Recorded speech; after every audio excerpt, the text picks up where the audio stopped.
All this foundation work from the moment we broke ground to the day we poured concrete took months. It was the longest setback we would have, and it was for good reasons. Number one, Mother Nature calls it shots, and number two, if this step isn't done right, well, the rest of the build is not going to go well for you at all. Winter came quick, and now we have to wait for the right stretch of days to pour the concrete so it sets up nice and strong. While we waited, it rained and snowed, and boy, oh boy, was this a fun mess to deal with. We were covered in mud, and everything was stained orange for weeks, even our skin. We looked like a bunch of Oompa Loompas.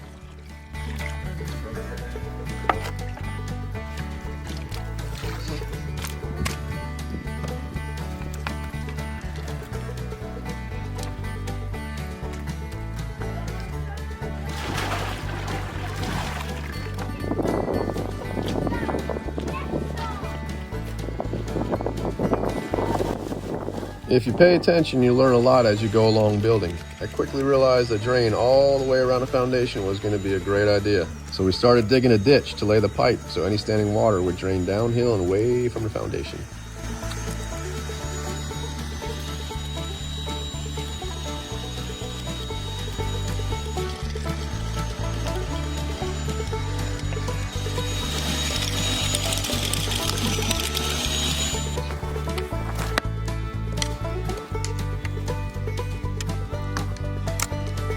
More rain was in the forecast, so I bought the biggest tarp I could find and covered up the piers so we didn't have to go through that mess again.